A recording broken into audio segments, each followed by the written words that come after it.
ဇလန်ကတော့စစ်မှုထမ်းဟောင်းတဦးဖြစ်ပြီးခြေထောက်တန်ရာကြောင့်လမ်းမလျှောက်နိုင်တော့တဲ့ဂျိတ်ဆူလီဂျိတ်ဆိုလီဆိုသူနဲ့စတင်ပါတယ်။သူဟာသူ့ရဲ့အမွှာညီကိုဖြစ်သူတန်ထမ်တေဆုံးသွားတဲ့အတွက်သူ့နေရာမှာအစားဝင်ပြီးပန်ဒိုရာဂျိုကိုတွားရောက်လေ့လာဖို့တာဝန်ပေးအပ်ခြင်းခံလိုက်ရပါတယ်။ပန်ဒိုရာဂျိုဆိုတာအလွန်လှပတဲ့ဂျိုတစ်ခုဖြစ်ပေမဲ့လူသားတွေအတွက်တော့လေထုကအစိတ်တောက်ဖြစ်စေပါတယ်။အဲ့ဒီမှာနေထိုင်တဲ့ဒေသခံလူမျိုးစုကိုတော့နာဗီလို့ခေါ်ပါတယ်။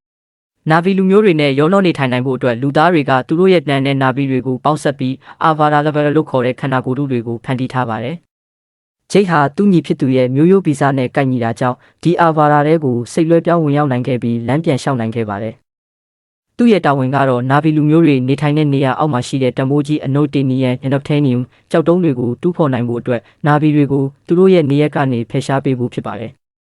အကယ်၍သူတို့မဖယ်ပေးရင်အင်အားသုံးပြီးတိုက်ခိုက်ဖို့စစ်တပ်ကပြင်ဆင်ထားပါတယ်။ဂျိတ်ဟာနာဗီမျိုးနွယ်စုတွေကိုစိတ်ဝင်သွားချိန်မှာတော့နေတီရီ